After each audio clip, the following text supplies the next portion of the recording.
we'll find it sort of that way.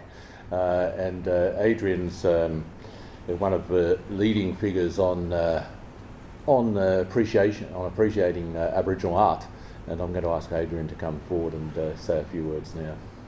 Where is he? Here he is.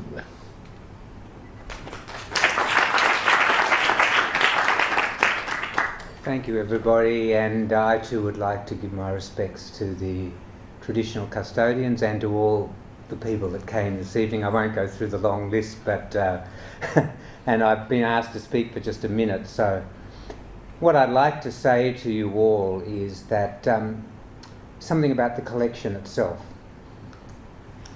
This is a very special and unusual collection. The reason I say that is because it's actually been put together by an Aboriginal person himself, not a curator, not an important institution, but a practicing artist who has painted for 40 or more years and has known dozens, if not hundreds, of other artists. And over that period of time, he's swapped his work with them and swapped yarns with them and collected their works, the basis of which is an incredible Aboriginal told story of the history of New South Wales. To me, this is the actual crux of the collection.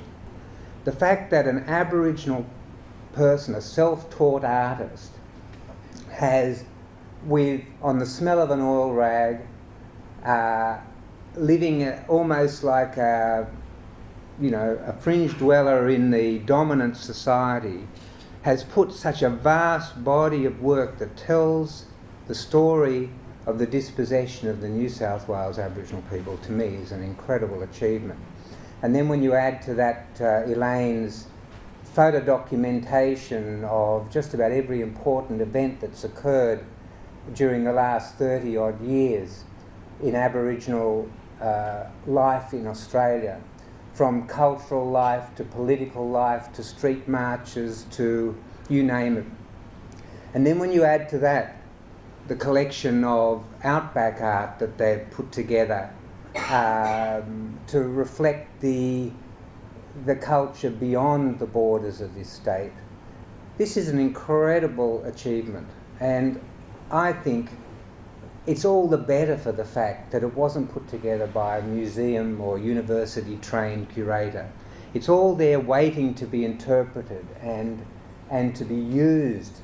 And I think Mari Basher's notion that we could actually have a place in Sydney where visitors can come or Australians can go and actually be able to interact with the descendants of the first Australians and read books and look at art and have a deeper opportunity, a deeper experience to really see the one really unique thing about our country that we already know that so many people come here specifically. That's on the top of their list of the sort of interactions they want to have with our country.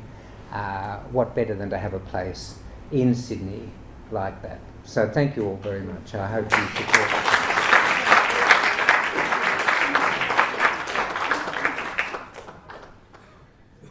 Thank you.